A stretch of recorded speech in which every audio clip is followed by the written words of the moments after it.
Today's episode is brought to you by Mazars. SoundCartel.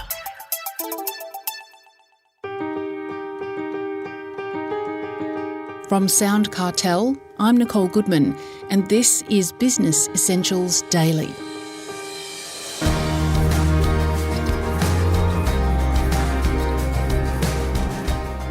How well defined are your business processes? And are all staff aware of the core processes that result in most of your production? Or are you killing the possibility of growth and expansion? Dan Williams is the Asia Pacific business coach for coaching network EOS Worldwide. He says only about 20% of what your company is doing results in 80% of productivity. So you'd better get your processes right. Dan starts by explaining to Jeff Waters what he means by weak processes.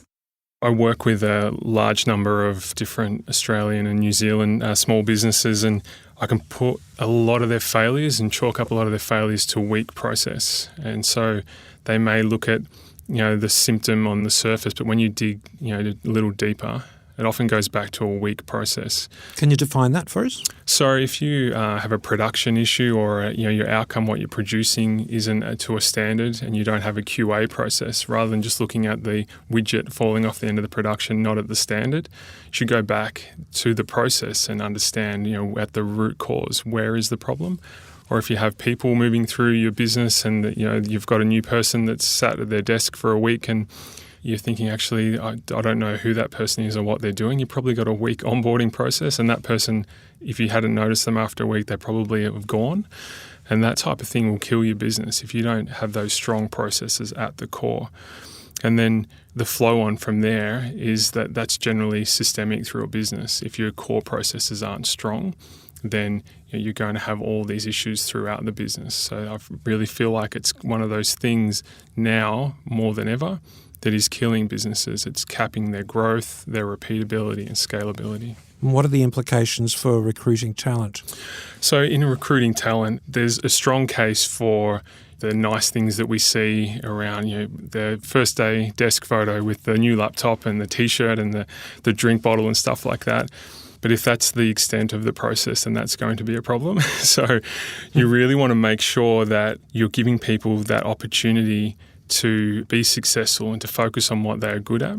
And that often comes down to having a strong process. You want people to not have to go and tap you on the shoulder every 5 minutes and say, Jeff, what happens next? That distracts you, it distracts them, and it slows their movement through the business and can come back to a weak process.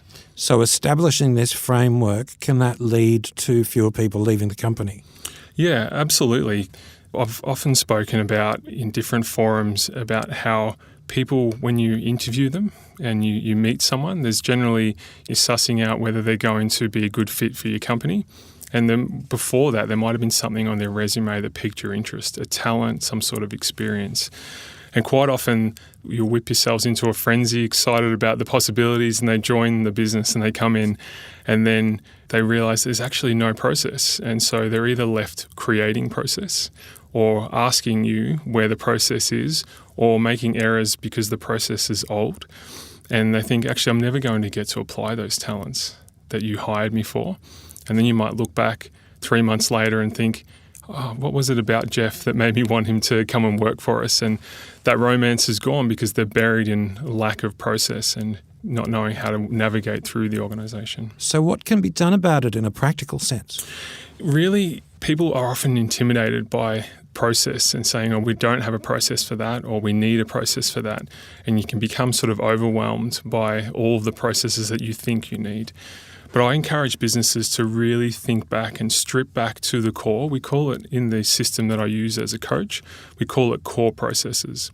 So in every business, there is 20% or so that you do that produces 80% of the outcomes. And if you think across your org chart, perhaps department by department, and thought, what is it that they do in the finance department that makes up that 20% that produces 80% of the outcomes? And you went department to department and you just started there.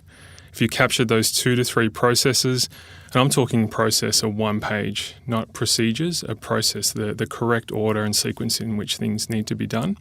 If you captured them and start really small, you start to feel really good about what's possible. Now, you write about a talent gap. Can you explain that for us?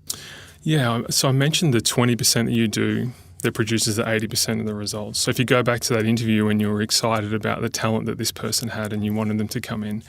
So if you've got that strong core process, the 20% that's producing 80%, that 80% that they do that produces that last mile, that last 20% is their talent. So that's what you hired them for. So if they come into the business and they're just trying to help you navigate that first 20% and the processes aren't there, you may never see that talent. And they'll never get to close that talent gap. And that's where there's a saying or a quote that if you can systemize the predictable, you can humanize the exceptional. And that's that human element that people love coming to work to do. So I'm a small business. How do I tell if I've got poor processes?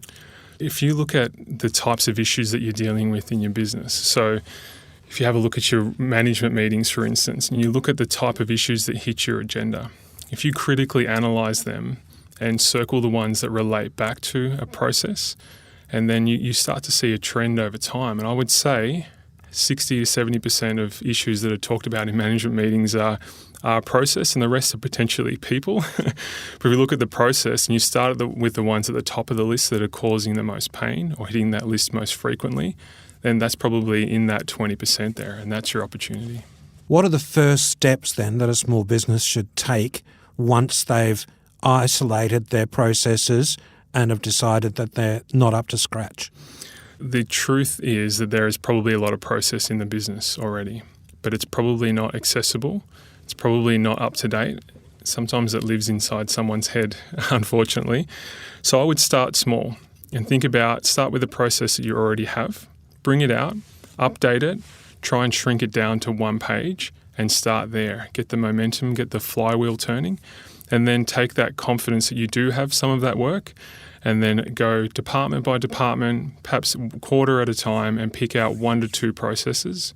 By the end of the year, you'll have kind of your way of doing business captured and you'll feel good about it. And when people come into your business, they'll think, actually, there's some maturity here. I can actually get to apply my talents, and that's pretty exciting. And you're shoring up your business for the future. Absolutely. Somebody can take over for you. Absolutely, and infinitely more scalable, profitable, fun, and if it's on your agenda, saleable as well. That was Dan Williams, business coach for coaching network EOS Worldwide.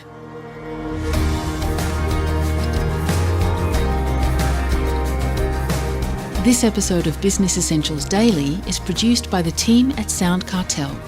Thanks for listening. I'm Nicole Goodman. We'll bring you more Be Daily tomorrow.